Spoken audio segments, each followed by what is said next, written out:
स्वागत है यीशु मसीह की प्रेजेंस में आपका। आज का वचन आपकी ज़िंदगी में इस तरीके के साथ काम करने वाला है जो मैं अपनी स्पिरिट में देख रहा हूँ कि आज बहुत से लोग आप में से जो लोग सुन रहे हैं, जो लोग सुनेंगे, जो वर्ड पवित्र आत्मा मुझे दे रहा है, आप परमेश्वर की महिमा के लिए चुन लिए जाओगे, यानी सेवकाई के लिए आप आगे बढ़ोगे। और जो मैं देख रहा हूँ आप अजीब और अचंभी रीति के साथ आप इस्तेमाल किए जाओगे। ये वर्ड जो मुझे मिला, ये मेरी जो बाइबल का समय होता है मेरे साथ परमेश्वर का, ये उस समय मुझे मिला। और मैं इसे पिछले हफ्ते मैंने आपको बताना था, लेकिन माहौल नहीं था पिछले हफ्ते बताने का। लेकिन आज जब भी आप वर्ड सुनेंगे, मैं आपको जो मैंने आपको टाइटल दिया आज, द बिगेस्ट चेंज, जो सबसे बड़ा बदलाव है आपकी लाइफ में, उसकी शुरुआत आज हो चुकी है यीशु मसीह के नाम में। मैं जानता हूं आप बिलीव करो, जस्ट आमीन बोलो और बिलीव करो, रिसीव करो।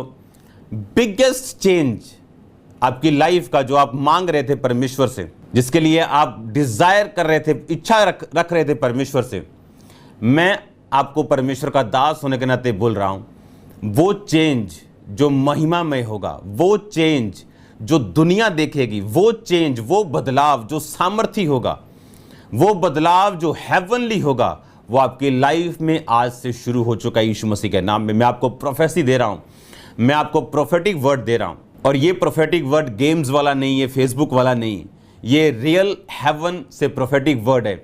द बिगेस्ट चेंज आपकी लाइफ में, सबसे बड़ा बदलाव, वो आज आपकी लाइफ में शुरू हो चुका है यीशु मसीह के नाम में। क्योंकि जो वर्ड, याद रखो, जब परमेश्वर के साथ मैं अपने अलोन टाइम में होता हूं, अकेले समय में होता हूं, तो मैंने आपको ये बात बताई थी कि जो परमेश्वर के दास होते हैं उनकी लाइफ हमेशा खुली होती है, उनकी लाइफ सीक्रेट नहीं होती, वो एक खुली किताब की तरह होते हैं। उनका सब कुछ आपके सामने होता है ताकि आप उन्हें फॉलो कर सकें, आप एग्जैक्टली वो कर सकें जो परमेश्वर आपकी ज़िंदगी से चाहता है और आप उनकी ज़िंदगियों से सीख सकें।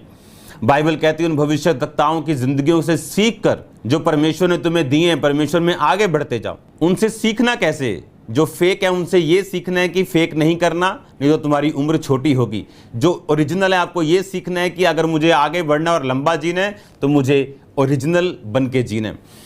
आज जो वर्ड मैं आपको देने वाला हूं, बाइबल कहती है, मैं एक वचन फिर से आपको याद करवाता हूं।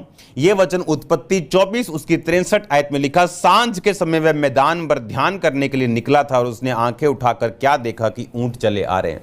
अब मैं आपको एक मैसेज जो देने वाला हूं, इसहाक की लाइफ के ऊपर एक वर्ड था जो परमेश्वर ने उसे दिया था। कैसे? उसके बाप अब्राहम को, कि मैं तेरे वंश को पृथ्वी पर बढ़ाऊंगा, इतना बढ़ाऊंगा कि वो आकाश के तारों की तरह और समुद्र की रेत के किनकों की तरह इतने होंगे कि तू उन्हें गिन नहीं पाएगा।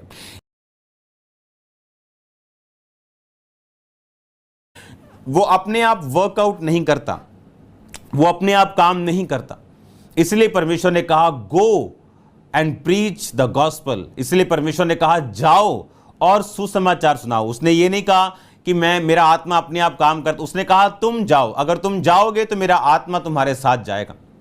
अब इसहाक को यह बात मालूम थी कि परमेश्वर का वो प्रतिज्ञा, वो वायदा जो मेरे बाप अब्राहम के साथ परमेश्वर ने किया और मुझे मेरे बाप को दिया, यानी मेरी मां को दिया, और उन्हें 100 साल के करीब उम्र में मुझे दिया गया, यानी एक पुत्र दिया गया। और उसके बाद बाइबल कहती, उसे यह मालूम था कि ये सेम प्रतिज्ञा उसकी लाइफ में है, ये सेम वर्ड जो है ये उसकी लाइफ में, लेकिन उसे यह मालूम था कि इसके लिए उसे एक राइचियस गॉड के द्वारा, गॉड्स चूजन, यानी खुदा का चुना हुआ एक वेसल, एक पत्नी, एक औरत चाहिए होगी। उसे मालूम था उसके बाप ने गलती की इस्माइल को पैदा करके, और बाइबल कहती जब भी इसहाक के ऊपर कोई मुसीबत आई उसका कारण 99% इस्माइल, मुसीबत आई उसका कारण 99% इस्माइल रहा।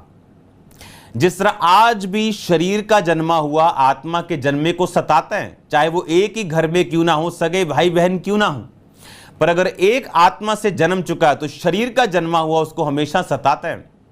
इसहाक को उसकी गलतियां मालूम थी और बाइबल कहती वो चीज जो परमेश्वर उसकी जिंदगी में देना चाहता था, उसे मालूम था कि वो एक ही चीज से आ सकती है, वो था परमेश्वर के वचन पर ध्यान देने से, उस पर मेडिटेट करने से, उस पर चलने से। क्योंकि आप परमेश्वर के साथ नहीं चल सकते अगर आपको वचन नहीं पता। आप परमेश्वर के साथ राइट वॉक पे नहीं चल सकते अगर आपको परमेश्वर का वचन नहीं मालूम। अगर आप परमेश्वर के वचन से सहमत नहीं हैं तो आप परमेश्वर के साथ सहमत नहीं हैं। अगर आपको परमेश्वर के वचन के बारे में पता नहीं है तो इसका मतलब आपको परमेश्वर के बारे पता नहीं, परमेश्वर के बारे पता नहीं। अब इसहाक, बाइबल कहती वो परमेश्वर का ध्यान करने के लिए मैदानों में, ये उसकी एक हैबिट थी। यही हैबिट उसकी मैरिज से पहले थी, यही हैबिट उसकी मैरिज के बाद थी। अगर मेरी हैबिट थी मेडिटेट करना, वचन पढ़ना, प्रार्थना करना, रोजे रखना, तो मैरिज के बाद भी वही हैबिट थी। जिस प्रॉब्लम को सॉल्व मैंने इस हैबिट से पहले किया, यही प्रॉब्लम सॉल्वर आज भी है मेरी लाइफ में।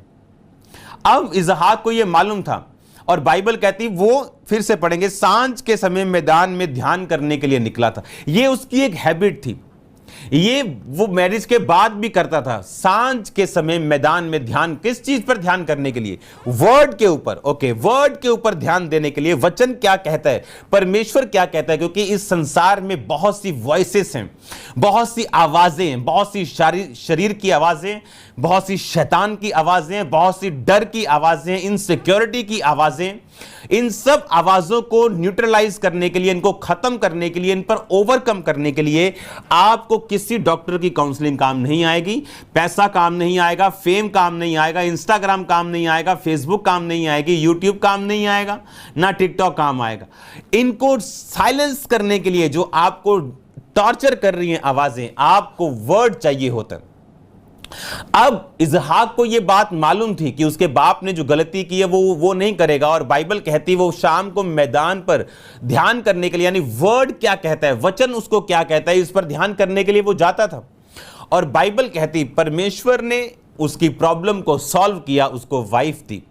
जब वो 20 साल बच्चा ना जन्म सकी तो फिर वही प्रेयर, फिर वही फास्टिंग, फिर वही परमेश्वर के वचन के ऊपर चलना उसको बेबी की ब्लेसिंग्स देता है और उसके गर्भ को खोलता है।